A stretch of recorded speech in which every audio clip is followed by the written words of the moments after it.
Hey there, Emma. I need to have a little talk with you about your conduct around the office.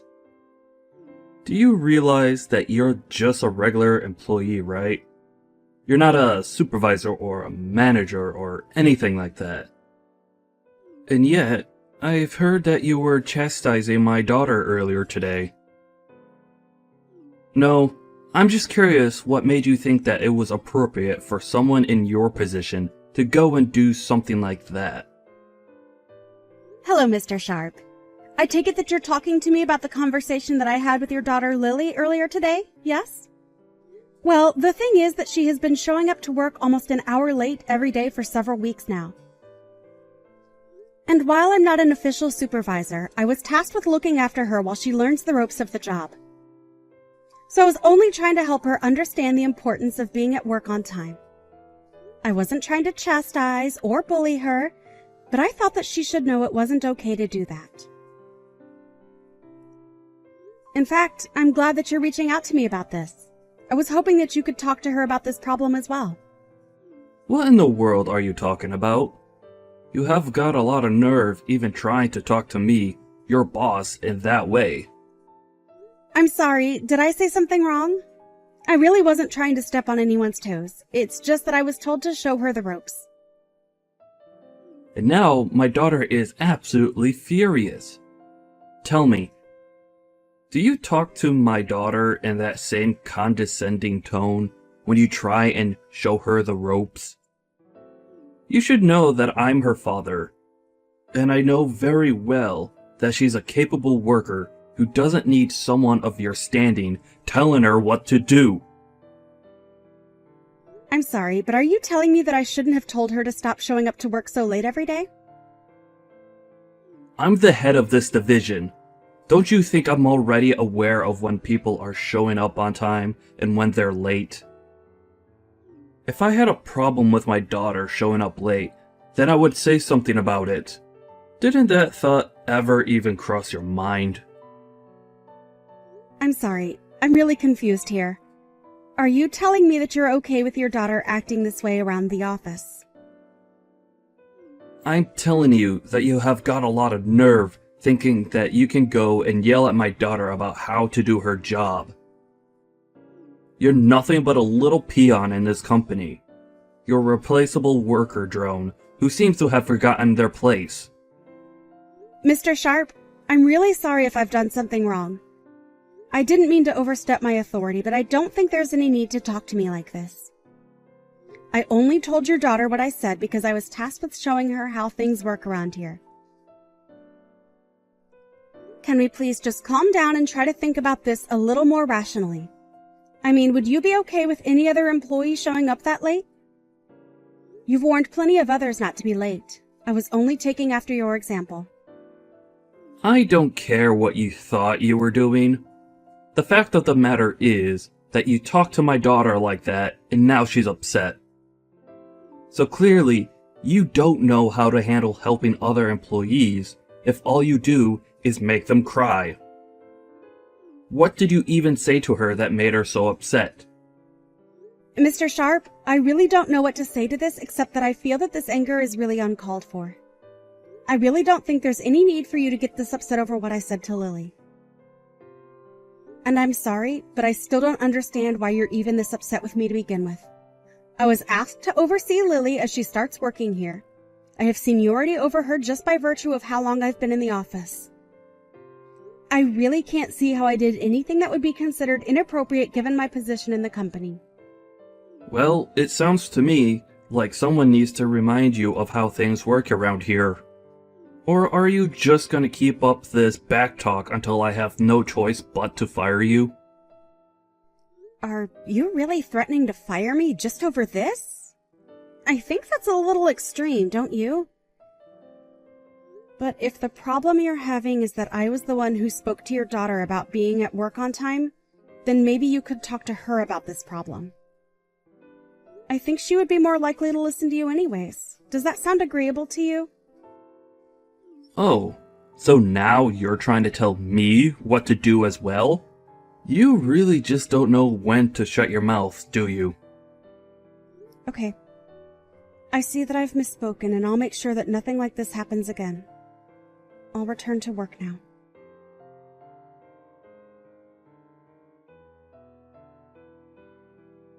How many times am I going to have this same talk with you? Huh? Well, last time was just that. As of today, you are fired from this job. Mr. Sharp, are you really going to fire me like this? Because if you're serious, then I suppose I'll have no alternative but to leave. But you do realize that you're doing this all because I'm gently informing your daughter of how to act in the office. Is that what you call all the horrible yelling and chastising of my daughter? I thought I already warned you about not doing that. But if you're not going to listen to a direct order from your real boss, then it's obvious I have no choice but to let you go. I just hope some trash like you learns how to listen to your superiors one day. I guess we'll just have to see who the real piece of trash is, won't we? Excuse me? What did you just say to me?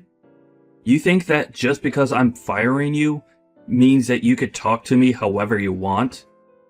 I'm just saying that your daughter shows up to work late every single day. She never does any actual work when she's here, and I've only ever seen her on the phone.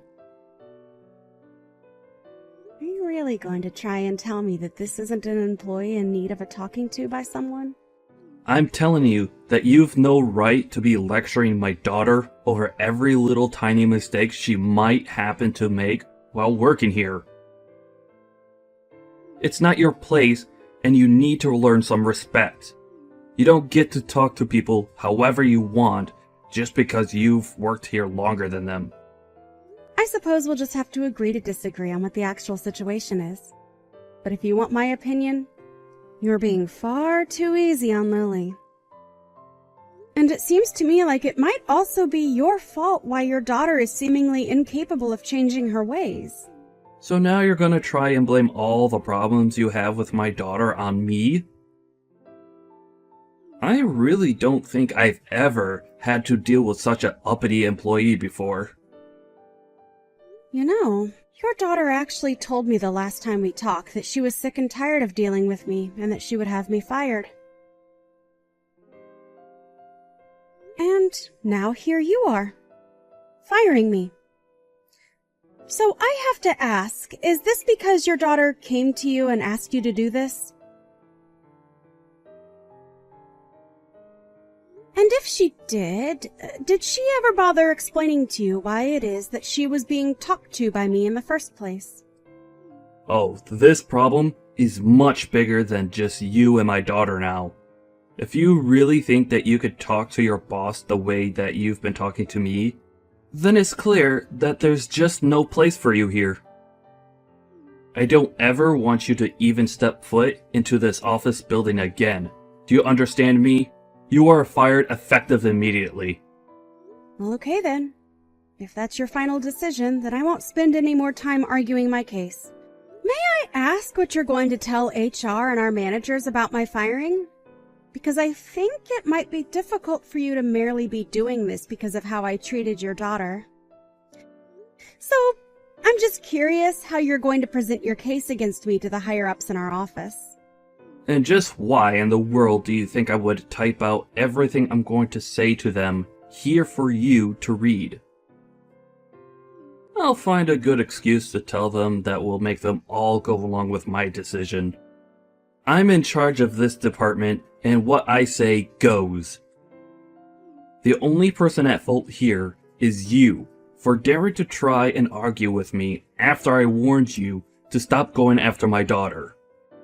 I'm sorry, but I really think that I've been very calm and collected this whole time. The only one throwing around insults and using aggressive language here is you. Oh, why am I even bothering to talk to someone that I've already fired? Can't you just shut your mouth, pack up your desk, and leave already? I already told you that I never wanted to see you again. Okay then. I understand. If this is how things are going to be, then I'll leave the office today. Finally! At last you realize that even when fired, you still have to listen to me. I'm the boss in this part of the office, and my word is law. You wouldn't stop scolding my daughter, and now you're going to pay for ignoring a direct order from me. Now, get out of here and never ever come back. I understand. I also understand that you're incapable of seeing things objectively and that you're not suited for the position that you have. So, you should know that you are going to regret doing this. I will make sure of that. You're telling me that you're going to try and make me regret firing you? And just what do you think you can even do against me now that you're fired, huh? Besides, I'm in charge here, so what I say goes. It's literally impossible for me to make a bad call because I'm the one who is in charge. Yes, you are the one in charge, and that's what's going to come back to bite you. Anyways, I'll be taking my leave now.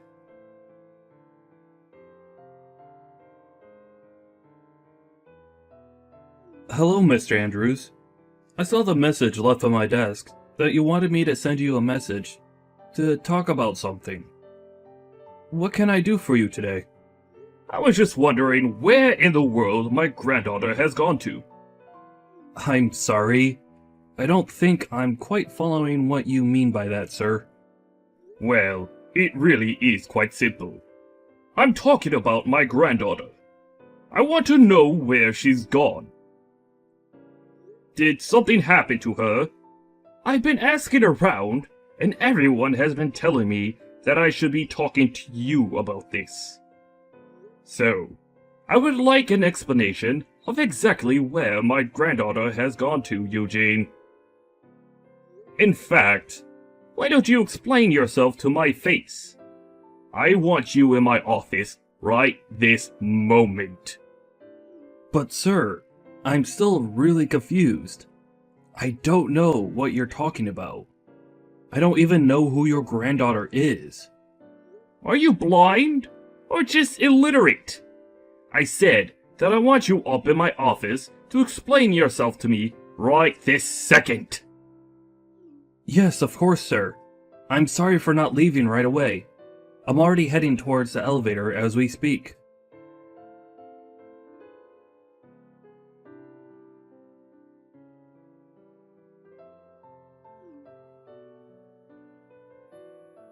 What do you want now? You've already fired me and I've already left the building. If I didn't leave anything there, I don't know what we could possibly have to talk about. Emma, this isn't about you being fired.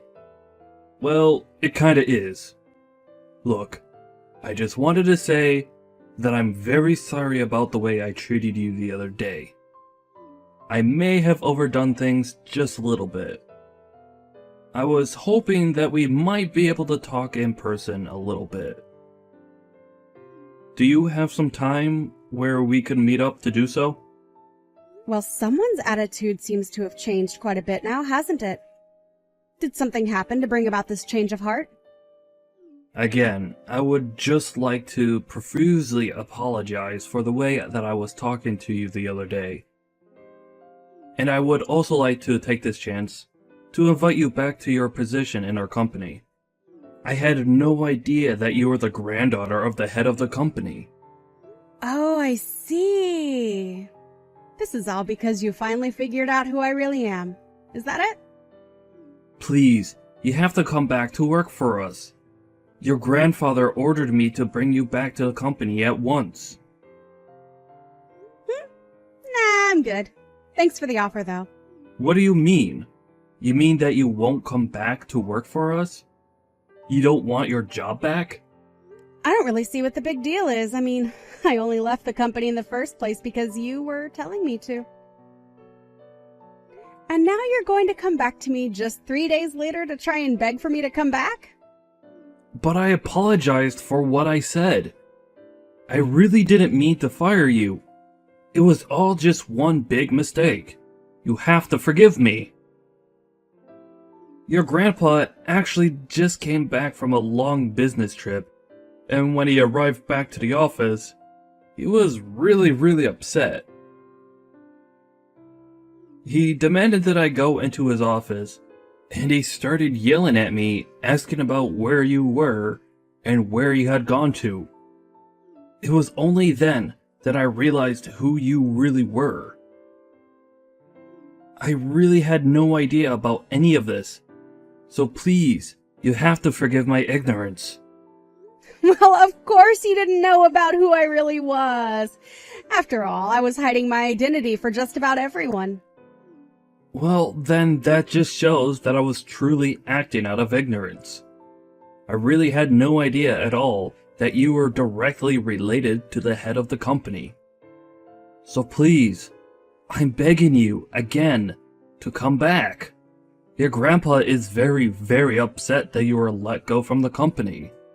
Let's make something clear. I wasn't just let go. You fired me from the company, remember? I don't think my grandpa is upset. I think you are.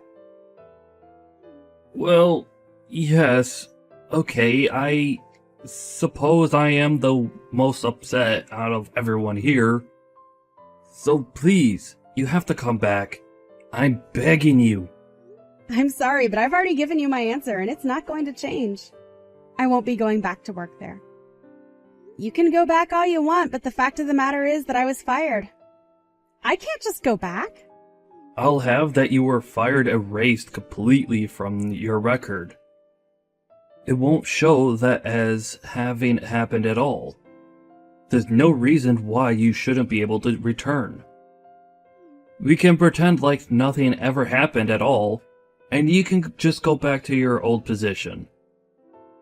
Not only that, but if you come back, I'll apologize to you in front of the whole staff. I'll even talk to my daughter and make sure she knows that she needs to work just like everyone else does. So you mean to tell me that you could have done that this whole time, but you're only choosing to do so now? You know, if you had just done that from the start, then you wouldn't be in trouble like you are right now. But like I said, it's too late to try and change things now, so why don't you just give up already? Please, you have to come back. I'm begging you. Please don't say no to this. If the company president finds out the truth about how and why you were let go, then things are going to get really bad for me. Well, yes. I suppose if my grandpa knew how you were treating his staff, he would get quite upset. And you should also know that I'm his favorite granddaughter. Of course, even when I started here, he warned me that I wouldn't be given special treatment just because of that. You have to believe me when I say that I really had no idea about any of that at all. I'm terribly sorry for the mix-up. You really don't have to apologize to me anymore, you know. I already told you that it's not going to change anything. If anything, the company would be better off losing you and your no-good, lazy daughter. You don't need to talk about my daughter like that. But why shouldn't I when it's the truth? Of course, you're not better than she is when it comes to the way you both treat people. Please, don't you think you're being just a little too harsh right now? I know that you're the CEO's granddaughter, but still. I'm only giving you my honest opinion about the two of you. And I know that if my grandpa knew the truth about the two of you, that he would fire you both on the spot. And he knows how to pull enough strings to make sure that you never work in this industry again. He wouldn't really do that, would he? I mean, I've been working for this company for almost 30 years. He wouldn't take all that away, would he? 30 years is nothing compared to the decades of life that my grandpa has put into this company. Of course, I didn't mean to imply otherwise. But that's just another reason why my grandpa has so much sway in the business. You might want to kiss the chances of you ever getting this high of a position in a company like this ever again. Please don't do this. Surely we can work something out. You have to understand that I'm a father. I have a family to take care of. That excuse might have worked on me if not for the fact that you clearly haven't raised your daughter right at all. And when she started working here, she was like the spitting image of you and all her awful attitude. I hid who my family was so that I could be treated equally in the office. You were encouraging your daughter to act however she wanted because of who she was. Please, you really do have this all wrong. If I had only known who your grandpa was, then I would have never talked to you the way that I did. You have to know that I would have never said the things that I did. I would have never done any of this at all. I'm so sorry for everything. So I'm begging you, one more time, please come back. And I am telling you the same answer one more time. Not going to happen. Please, I'm asking as your supervisor to come back and work for us again. You aren't actually going to turn down a request from your superior, are you? You still think you're my superior? How can that be when I don't even work for you anymore? The moment you fired me, you lost any power or influence you had over my life. But, please, just do as I say this one time. That's all I need. You really expect me to just act like nothing happened between us at all? That's ridiculous and unrealistic. I really don't have time to carry on with this stupid conversation any longer. But if you don't come back, then I'm going to be in serious trouble. Don't you get that? If you don't come back, then both Lily and I might end up getting fired because of this. You have to come back and save us. You'll get your job back too. Everyone is going to win if you do this. You're acting as if I would have anything real to gain by helping you. But you're only asking that I come back to save your own skin. You were the one that fired me, and now you will have to live with that decision. I told you from the very start that you were being unreasonable and that you'd regret this.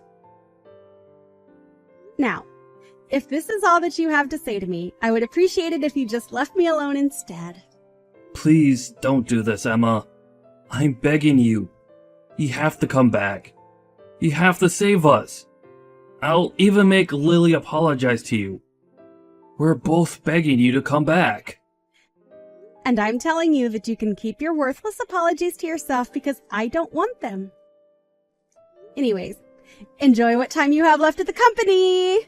I may be fired, but at least I'll be taking the two of you on my way out. And good luck ever trying to find a job for you or your daughter in this town again.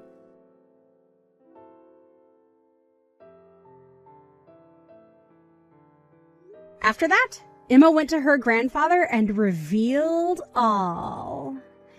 Upon learning the truth of why his daughter wasn't showing up for work, Mr. Andrews was furious and fired Mr. Sharp and his daughter right away. He told them that their names were going to be blacklisted and that no company in this industry would ever hire them again. Mr. Andrews approached Emma and offered her a position as the head of a new subsidiary being opened by the company. Emma agreed to come back as the head of the new company and was quickly being praised by her employers for her shrewd decision-making and empathy towards her employees. Mr. Sharp wasn't able to find a decent job after being fired, and even his wife ended up leaving him. In his mid-50s and jobless, Mr. Sharp and Lily had no choice but to take on several part-time jobs just to try and make ends meet.